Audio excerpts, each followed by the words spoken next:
Non, je ne touche pas. Et c'est comme ça, dans cette lutte, par fini, j'ai laissé, j'ai abandonné. J'ai abandonné. Et après. Comment est-ce que tu as abandonné aussi les mèches que tu mettais? Les mèches, franchement, moi je tressais. Je tressais. Tu tressais aussi les femmes? Moi je tressais. Je tressais, mais ça ne m'a jamais. C'est maintenant, c'est après que j'ai compris que vraiment la main de Dieu était vraiment sur moi. Il m'empêchait. Il m'empêchait. Les tresses que je faisais, je ne pouvais pas sortir pour me construire un coin pour aller tresser là-bas. Les gens même me conseillaient, mais toi tu tresses bien, il faut faire ton hangar, tu vas t'asseoir là. Je plaçais les tissages, je confectionnais les perruques. Je vous dis tout ça, l'idée me venait comme ça, je fabriquais des choses. Je faisais, c'est moi qui confectionnais ça. Tous mes mèches que je portais, roi gars, je faisais en chapeau. Je faisais des tissages, en tout cas, toutes ces choses. Mais ça ne m'est jamais venu d'aller me prendre place quelque part et tresser. C'est-à-dire faire un magasin. Et arrivé un moment, je tressais, les gens m'appelaient à la maison, je partais, je tresse, et puis on me payait. Mais arrivé un moment, j'étais devenue maman cadeau. Je ne gagnais plus l'argent de presse, rien, personne ne me donnait de l'argent. Mais je rendais service comme ça. Et au fur et à mesure, le Seigneur a permis à ce que les mèches que j'avais confectionnées, qui étaient avec moi dans la maison, j'ai tout pris. Et je suis allée jeter. Mais comment ça s'est passé? C'est le Seigneur qui t'a dit bien? Oui, c'est le Seigneur. C'est le Seigneur qui m'avait emmené à faire. Qui n'aime pas. Au fait, je portais. Quand je portais, je sentais la chaleur était trop. Et puis la démangeaison était trop aussi. Sur ta tête. Donc, sur ma tête. Mais je ne me débarrassais pas. Voilà. Je supportais quand même. Oui, je supportais. Malgré ça, ça me dérangeait, je tapais ma tête, je ne sais pas qu'est-ce qui bougeait sur ma tête, mais vraiment, franchement, ça me dérangeait, mais je supportais ça. Voilà. Donc c'est comme ça, une fois je voulais porter, et le Seigneur me dit, laisse ça. Je n'aime pas ça. Ah, une fois tu voulais mettre les mèches. Oui, je voulais porter encore. Et le Seigneur dit, je n'aime pas les mèches qu'il faut laisser. Oui. D'accord. Et c'est comme ça que j'ai laissé les mèches. D'accord. Mais j'ai laissé les mèches en 2018-17. J'avais pris encore de plaisir encore de porter des choses laine. D'accord. Genre, j'ai laissé mèche, mais j'ai commencé à toucher laine. Et puisque j'attendais, laine n'est pas mèche. Laine, c'est pas mèche. Oui, laine n'est pas mèche et d'autres même prennent des fils de cordonnier et puis ils disent que c'est pas mèche et puis ils font ça comme mèche et puis mèche ils disent que c'est comme c'est pas mèche, c'est pas mèche. Oui. Alors que c'est la même chose. C'est la même chose. On ne va pas mettre des ajouts sur la tête. Oui. Voilà. Le Seigneur qui m'emmenait à comprendre ça, j'avais mis ces mèches-là. Pardon, ces laines-là. J'avais envié comme ça à ma soeur avec qui je marche actuellement. C'est elle qui s'est tressée. En ce moment, elle s'est tressée. Donc, je suis allée comme ça chez elle. J'ai vu qu'elle est en train de faire la laine. Donc, je dis, bon, direct comme ça aussi, bon, je vais rester comme ça sans tresse là. Vraiment, c'est que ces mèches-là qui n'est pas bon. Donc, je vais mettre les choses, laine. J'ai mis laine. J'avais ma petite soeur qui était décédée et qui était malade. Quand j'ai mis, je suis venue la voir au village. Et c'est elle qui m'a dit, Sylvia, je suis allée chez toi à San Pedro. C'est toi qui m'as prêché la parole de Dieu. Tu m'as mené à l'église. Moi, j'étais à l'église à Rive. Je n'étais pas dans véritable église. Mais quand je suis arrivée chez toi, c'est toi qui m'as évangélisé. C'est toi qui m'as parlé. Et puis, écoutant aussi, comme on dit, témoignage de maman Domitila. Oui. C'est là ma petite soeur aussi, elle a pris conscience là, elle a laissé aussi d'autres choses. Donc c'est comme ça. Quand je suis allée, elle dit, Sylvia, tu sais que je suis malade. Mais toi-même, tu m'as parlé de la parole de Dieu. Tu as mis ça encore sur ta tête. Voilà comment tu es. Voilà, elle encore, elle va m'évangéliser. C'est qu'elle avait évangélisé, elle rien va le dire. Donc elle dit, tu as mis ça. Sylviane, pardon, faut pas aller en enfer. Faut pas chercher à aller en enfer. Ce que tu as mis là, et moi j'ai répliqué, j'ai dit, Nadège, c'est vrai ce que tu dis, mais c'est pas méchant. Ça c'est laid.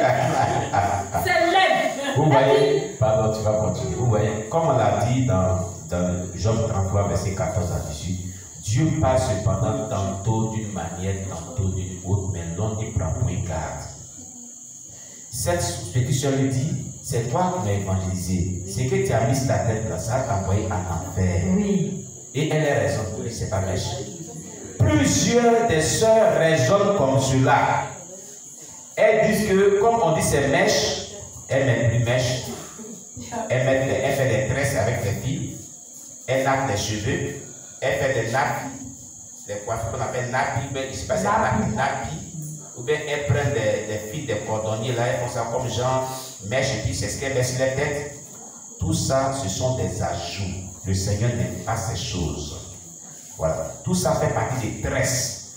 La Bible dit, attendez, on va prendre le passage. On va continuer, mais on va prendre le passage. Prenez 1 Timothée chapitre 2. On va lire. 1 Timothée chapitre 2. Alléluia.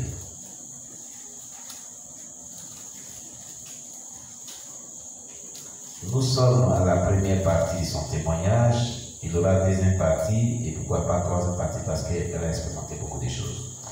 Il a dit dans 1 Timothée chapitre 2 verset 9 à 10, je veux aussi que les femmes vertues d'une manière décente, avec pudeur et modestie, ne se parlent ni de tresses, ni d'or, ni de perles, ni d'habits somptueux, mais qu'elles se parlent de bonnes œuvres comme il convient à des femmes qui font profession de servir Dieu. Vous voyez, il dit ni. C'est-à-dire aucune tresse, on dit ni là, aucune tresse. Peu importe le type de tresse qui met sur ta tête, on dit ni, n'est pas. C'est-à-dire qu'il ne doit pas avoir quelque chose de tresse sur ta tête. C'est le français qui est parlé là. Quand on dit ni, c'est-à-dire qu'il ne doit pas avoir quelque chose. La négation, c'est-à-dire qu'on ne doit pas avoir une seule tresse quelconque sur ta tête. Et puis, au temps des Juifs, quand ce texte était donné, il n'y avait pas de mèche.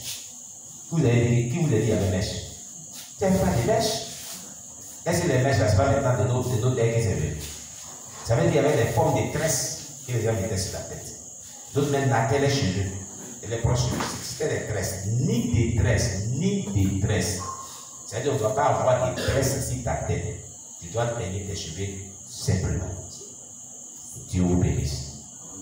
Continue. Est-ce qu'il voulait préciser?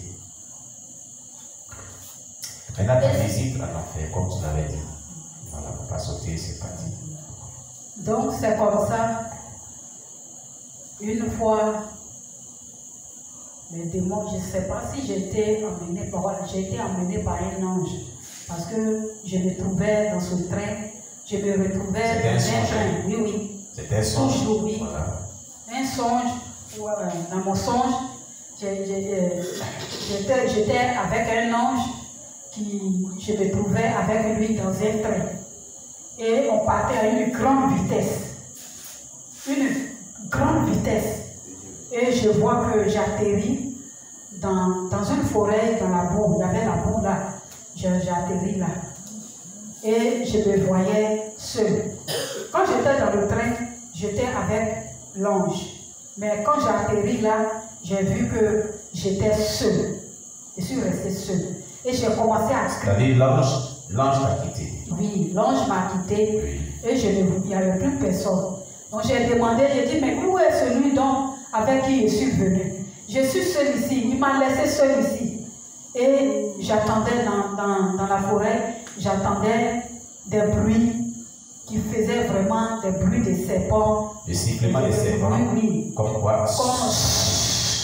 J'attendais vraiment c'était pas une seule, je ne sais pas. C'est pas un seul sifflement, voilà. Mais plusieurs. C'était plusieurs.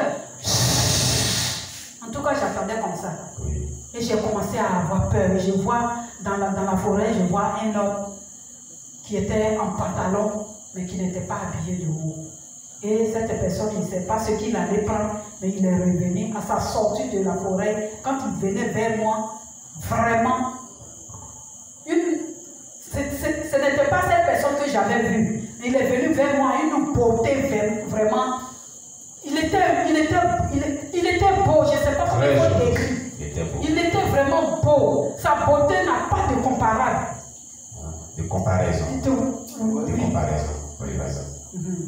Donc c'est comme ça que je me suis dit, mais qui est cette personne? Je posais la question au dedans de moi. Il dit, mais c'est qui? Qui est cette personne qui vient, qui a une beauté vraiment? Il est joli, il est beau. Oui. Et c'est comme ça, la beauté dont j'étais en train d'admirer, ça a changé. Il est devenu un gros serpent. C'est-à-dire cet homme qui était beau, d'une beauté vraiment incomparable, s'est transformé du coup en un serpent. D'accord, ok. Il est devenu serpent, un gros serpent, et il est venu vers moi et il m'a entouré. Bien avant d'abord, la scène qui s'est passée dans le ciel là, où il avait dessin, il avait fait ça d'abord. D'accord, qu'est-ce qui s'est passé? Voilà. Vas-y, à ce niveau. Quand il s'est transporté en un gros serpent, oui. Et après là, j'appelais de l'aide. Seigneur, aide-moi, pitié, aide-moi. Seigneur, au secours, aide-moi. Seigneur, je crie à Dieu. Oui. Et c'est comme ça qu'il a fait un dessin, la photocopie de Jésus. Parce que dans d'autres révélations, le Seigneur m'accueillait comme ça avec une ceinture en or sur la poitrine. Donc, pour moi, c'était ça. Donc, j'ai crié à lui, j'ai levé mes deux mains et j'ai crié à lui. Seigneur, pitié, aide-moi, Seigneur. Il a dessiné le Seigneur, une photocopie du Seigneur. Oui. C'est pas comme la photo des Seigneurs des catholiques là. Non, c'était pas ça. C'était pas ça. Okay. L'image était que la personne a ouvert les deux mains, voilà. Comme ça, et puis j'ai commencé à crier. Il n'était pas. Toi, tu crois que c'était le Seigneur que toi oui, que j'ai de voir. D'accord. Mais c'était en dessin, je voyais en dessin quelque chose de photocopie. D'accord. Okay. Voilà, je voyais en ça. Okay. Mais malgré ça, j'ai levé les mains, j'ai dit Seigneur, aie pitié, sauve-moi, aide-moi. Et il me dit, celui que tu es en train d'appeler, tu le connais? C'est ce serpent-là qui dit. Oui, c'est ce serpent-là qui était en train de me dire, tu le connais? Et moi, j'ai commencé à dire, je le connais. Je le connais. Moi, je le connais. C'est le diable qui parlait comme ça. Moi, je le connais. Il dit, non, tu ne le connais pas. Moi, je le connais. Il m'a tout donné. C'est lui qui disait ça. Moi, je le connais. Il m'a tout donné. Et j'ai compris tout de suite, j'ai baissé la tête. Et j'ai compris que j'ai en face de moi le diable. Parce qu'il s'est présenté, je m'appelle Lucifer. Il s'est présenté comme ça. Et c'est dans ça qu'il a commencé à m'entourer et il m'a avalé. Ce serpent m'a avalé. Donc c'est comme ça, j'étais dans son ventre. J'étais dans le ventre du serpent. Et il me dit, oui. Ça y est, tu es à moi. Je parlais, je disais non, je ne suis pas à toi. Je ne peux pas t'appartenir, je ne suis pas à toi. Autrefois, tu m'avais menti, tu m'utilisais, tu m'avais pris ton esclave. Tu m'avais pris pour ton esclave, mais je ne suis pas ton esclave. Ma vie ne t'appartient pas, ma vie appartient à Dieu. Et c'est comme ça, le serpent m'a vomi. Mais j'étais faible, j'étais sur mes pieds. J'étais très faible. Quand tu as dit que ma vie appartient à Dieu, je t'appartiens pas, il t'a vomi avec toi. Oui. D'accord. Il m'a vomi. Et j'étais sur mes pieds, mais très faible. J'étais affaibli. J'étais affaibli. Donc, il a tourné, je voyais sa tête. En tout cas, comme il tournait, je voyais sa tête. Ses yeux étaient rouges. Je voyais. Et il me parlait. Et quand serpent comme ça, son visage était là comme ça, il me parlait. Et il est venu, il a sorti sa langue, il a frotté sur mon visage. Et puis, il a commencé à rire. C'est comme ça qu'il a fait. Il a commencé sans doute à se moquer de moi. Parce que le rire qu'il était en train de faire, c'était de moquerie. C'est comme ça qu'il faisait. Et il a tourné la tête, il s'est détourné de moi. Et j'ai repris mes forces. J'ai commencé à courir encore dans tous les sens. Donc, de tous côtés. Oui. Vraiment, je ne pouvais pas aller loin. Je ne pouvais aller nulle part. Et c'est comme ça que j'ai vu que je ne peux pas. Et la voix me disait, tu es mort. Ça ne venait pas de Dieu. Ça ne venait pas aussi non plus d'un ange. Mais la même voix qui se moquait de moi disait, tu es morte. C'est-à-dire le diable se moquait de moi. Il dit, tu es morte. Oui, tu es morte. Tu es morte. C'est fini pour toi. C'est fini pour moi. Donc pour moi, je me disais, c'est que c'est fini, je ne vais plus me réveiller. Mais étant là-bas, je savais que je me suis couché et que je peux me réveiller. Donc je faisais de sorte que je faisais mon possible pour me réveiller, mais je n'arrivais pas à me réveiller. Et il me disait que tu es morte. C'est fini pour toi. Et je disais, non, je refuse. Seigneur, pitié, aide-moi, aide-moi. J'étais dans la boue et je me suis abandonnée dans la boue. Je me suis dit que c'est fini pour moi, c'est fini. Donc je me suis abandonnée dans la boue.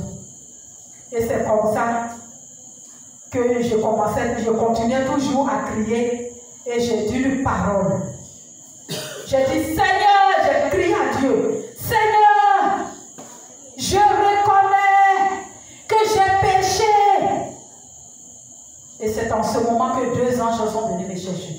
Ah, lorsque tu as crié pour dire Seigneur, je reconnais que j'ai péché, oui. Il y a eu 2 anges qui sont venus me chercher. On partait dans les airs. Ils t'ont pris et vous êtes montés dans les airs. Donc, quand on partait, je ne pouvais pas parler. Eux aussi ne me parlaient pas. Moi, je ne pouvais pas les parler. Je ne pouvais pas ouvrir la bouche. Mais au-dedans de moi, je me posais la question, quelles sont ces personnes? Donc, je regardais le visage de ces 2 anges. Le vent apportait leurs cheveux. Le visage, ils avaient de beaux visages. Et c'est comme ça que j'ai atterri.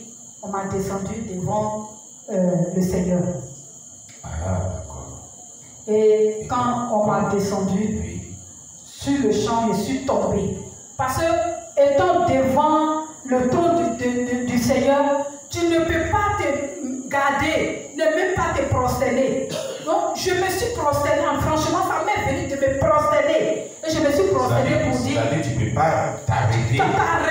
C'est quoi une force qui pousse? Une force de te prosterner. D'accord. Et je me suis prosternée et j'étais en train de demander toujours pardon. Seigneur, pardon, Seigneur, pardon, Seigneur, pardon. Et quand je me suis prosternée, ma tête était couchée comme ça. Et je vois qu'il met la main sur ma nuque. Et les paroles de ma bouche ont changé. Les paroles de ma bouche ont changé en comment? Il dit ce n'est plus le pardon. La parole qu'il me disait, il disait ce n'est plus le pardon. C'est la reconnaissance maintenant.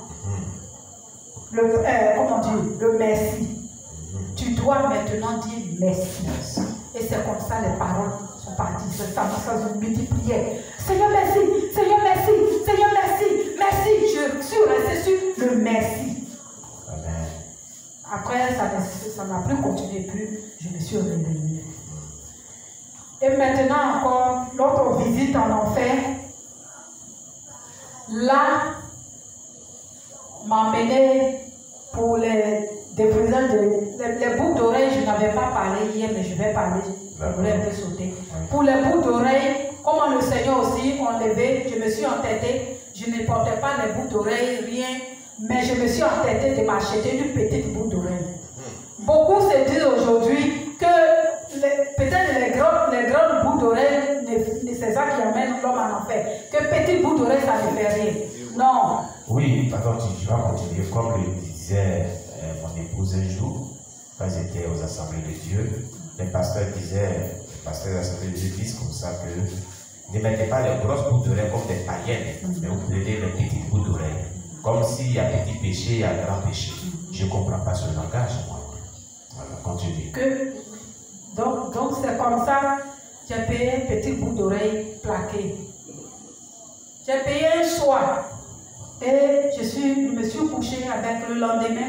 Ma soeur est venue me trouver. On devait aller évangéliser. Et c'est comme ça, tout pressé. Je ne me suis pas mirée, franchement. C'est arrivé devant elle. On partait. Et puis elle dit, mais Sylvia, elle a tiqué. Elle dit, mais qu'est-ce que tu as à ton oreille? J'ai dit, mais qu'est-ce qu'il y a à mon oreille? Elle dit, mais c'est bout d'oreille, moi, c'est quoi? J'ai dit, mais c'est comment? Elle dit, mais ça a noisé. J'ai dit, ça ne peut pas noisir. Bout d'oreille, j'ai payé hier soir. Ça ne peut pas noisir. J'en ai sur le champ, je mets dans mes mains, je vois que Charbon n'a rien fait. C'est du noir. Oui, ma soeur est témoin de ça. J'ai mis dans ma pomme, j'ai regardé, c'était noir. Je me suis retournée et j'ai demandé pardon à Dieu. Et depuis ce jour, je n'ai plus porté les boucles d'oreilles. Même quelqu'un ne peut pas me tromper pour dire, tu peux porter au moins pour t'embellir. Il faut porter petit bout d'oreille là. Je vais dire non. Ce que j'ai reçu de Dieu là, je ne peux pas. Amen. Voilà. Donc voilà comment bout d'oreille j'ai laissé maintenant complètement. Amen. Et c'est comme ça, toujours en enfer pour des visages. Et ça, c'était un songe maintenant. En songe encore aussi. Et je vois deux démons qui sont venus me chercher. Eux, ils ne font pas le bien. De la manière, ils m'ont attrapé. C'est pas le bien, ils m'ont saisi. Je suis prisonnière. Ils m'ont saisi de mes deux pieds et m'ont mené dans un magasin, me montrer un magasin qui était un magasin de produits cosmétiques. Les produits cosmétiques.